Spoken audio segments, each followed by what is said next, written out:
What if you asked an AI to find your next calendar event, and it checked the weather, chose the right tools, and improved its answer until it became genuinely useful?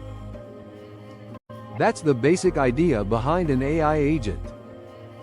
The phrase is everywhere right now. Agentic AI, AI agents, agentic workflows. But most explanations fall into two extremes. They're either so technical that they feel like a computer science lecture, or so vague that AI agent simply means a smarter chatbot.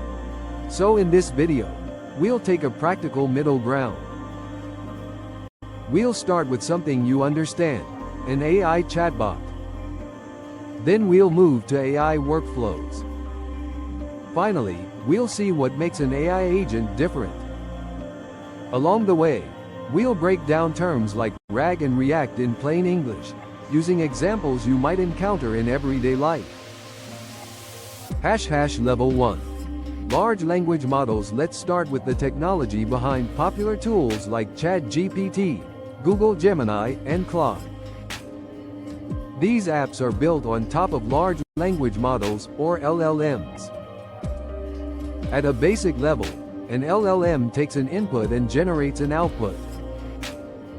You provide a prompt, and the model responds based on patterns learned during training. For example, you might ask ChatGPT to write an email requesting a coffee chat. You provide the input, and the language model produces a polished email, probably more professional than most of us would write on the first try. This is where large language models become incredibly useful. They can draft, summarize, explain, brainstorm, translate, and rewrite text in just seconds. But now, let's change the question. Instead of asking, "Can you write an email?" requesting a coffee chat, you ask, "When is my next coffee chat?" At that point, the model has a problem. It may be excellent at language, but it doesn't automatically know what's inside your personal calendar. It doesn't know your private appointments, your company's internal documents, or the latest information inside your accounts, unless you give it access through connected tools. That highlights the first important limitation of a basic LLM. It has limited access to personal or proprietary information. The second limitation is that an LLM is generally passive. It waits for you to provide a prompt. Then it generates a response. It doesn't wake up and decide to check your calendar. It doesn't independently open your weather app. It doesn't decide that your answer needs another round of research. You ask. It answers. That's level 1. Level 2. AI workflows. Now let's make the system more useful. Suppose we give the language model a simple instruction. Whenever the user asks about a personal event, search their Google Calendar before answering. Now, when you ask, "When is my coffee chat with Elon Husky?" the system can search your calendar and retrieve the relevant information. The language model is no longer relying only on what it already knows. It's using an external tool to find information before responding. This is the basic idea behind an AI workflow. A workflow is a series of steps designed in advance by a human. The system follows those steps in a specific order. For example, first, search the calendar. Second, find the event.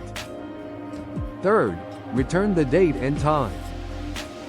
That works well, until the question changes. What if your next question is, "What will the weather be like that day?" The calendar can tell you when the event is happening, but it probably can't tell you whether it will rain. The workflow was designed to search the calendar, and that predefined path doesn't include a weather service. To handle this new question, a human would need to expand the workflow. The updated process might look like this. First, search the calendar for the event. Second, identify the date and location. Third, use a weather API to retrieve the forecast. Fourth, combine everything into a natural language answer. And if we really want to have fun, we could add a text-to-speech tool so the system reads everything aloud. The forecast for your coffee chat is sunny, with a chance of being a good boy. The number of steps doesn't change the category. Whether the workflow has 4 steps or 400, it's still an AI workflow if a human designed the path and decides what happens next. That predefined path is often called the control logic. One term you'll hear frequently is RAG, or retrieval augmented generation. Despite the intimidating name, the concept is simple. RAG means the AI looks up relevant information before generating an answer. That information might come from your calendar, a company knowledge base, a collection of documents, a database, or a live web search. The model retrieves useful context, adds it to the prompt, and then generates a response based on that information. In other words, RAG isn't magic. It's a method for connecting an AI model to external information, usually inside a larger workflow. Here's a real-world example. Imagine you want to publish social media posts about the latest news. You could build a workflow using a platform such as make.com. The workflow might run automatically every morning at 8 a.m. first.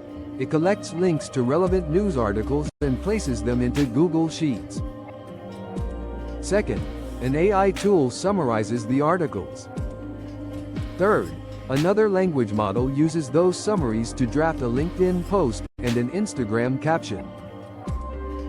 Finally, the content is sent for review or scheduled for publication. This can be extremely useful. It saves time and automates repetitive tasks. But notice how predictable the process is. Step 1, collect the links. Step 2, summarize the articles. Step 3, draft the posts. Step 4, schedule or review them. That is an AI workflow because the human created the sequence. There's another important detail. Suppose you test the workflow and dislike the LinkedIn post. Maybe it sounds too formal. Maybe it isn't funny enough. And perhaps you're naturally hilarious, so the AI clearly needs help. In a traditional workflow, you would manually change the prompt, run the process again, inspect the result, and repeat until you're satisfied. The human is still evaluating the output and deciding what happens next. That brings us to level 3. Level 3. AI agents. To understand the difference between a workflow and an AI agent, focus on one question: who is making the decisions? In the social media example, the human has already decided the overall strategy. The human chooses which tools to use, what order they run in, and when the process should stop. An AI agent changes that arrangement. Instead of giving the system a fixed list of steps, you give it a goal. For example, create high-quality social media posts based on today's important technology. News.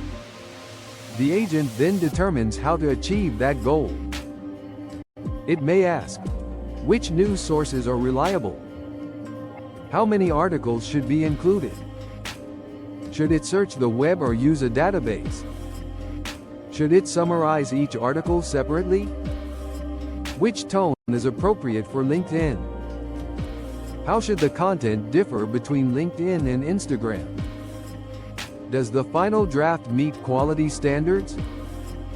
The key change is that the language model becomes part of the decision-making process.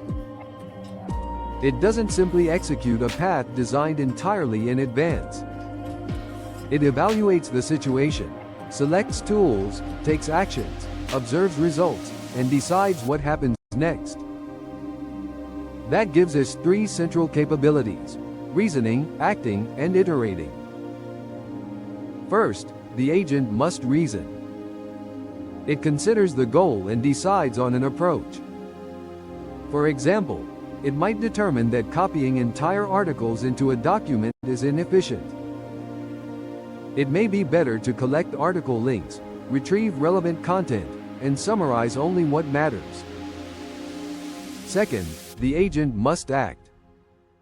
Reasoning alone isn't enough. The agent needs to use tools. It might search the web, read Google Sheets, access a database, send an email, call an API, or update a project management system.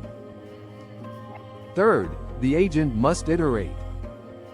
If the first draft is weak, the agent can review it, identify the problem, revise the content, and evaluate the new version. For example, I've created the first draft. Does it follow platform best practices? Is the opening clear? Is the tone appropriate? Is the information accurate? The agent can use another model, or another evaluation step, to critique its work. Then it can revise the draft and repeat the process until it meets the defined criteria. This doesn't mean the agent thinks exactly like a human. It means the system uses a language model to make decisions inside a defined environment and pursue a goal through multiple steps. What is ReAct? One common pattern used to describe this behavior is called ReAct. The name combines reason and act. The basic loop looks like this. The AI reasons about what to do. It takes an action using a tool. It observes the result. Then it reasons again. That loop continues until the task is complete or the system reaches a limit. ReAct is useful because it reflects how many practical agents operate. They don't always know the entire solution at the beginning. They make progress, inspect results, and adjust their next move. But it's important not to overstate the term.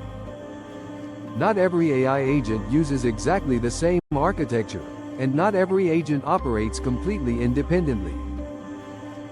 Many real systems include human approval steps, safety limits, restricted permissions, and predefined rules. That balance matters. An AI agent that can send emails, edit files, or make purchases without supervision could create serious problems if it misunderstands a request. Reliable agentic systems often give AI limited access and require human confirmation for important or irreversible actions. A practical example: imagine an AI agent that helps plan a business trip. You give it one goal: plan my 3-day trip to Chicago next month and prepare everything for my approval. The agent might reason that it needs your travel dates, meeting schedule, budget, and preferred airport.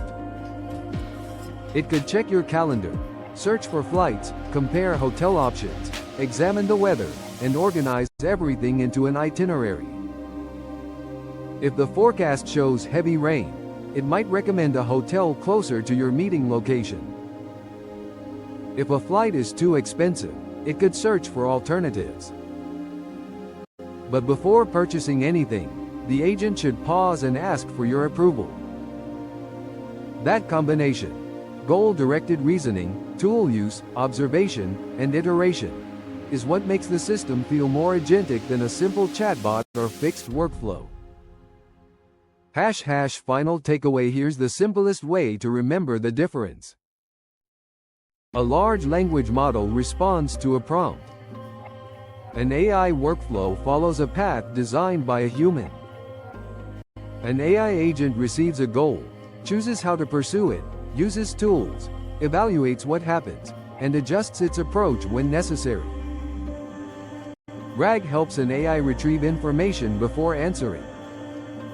ReAct describes a common reason and act loop. Automation platforms make it easier to connect models with the tools they need. The memorable takeaway is this: a workflow follows instructions.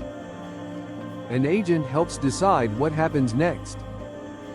As AI systems become more capable, the biggest change may not be that chatbots write better sentences.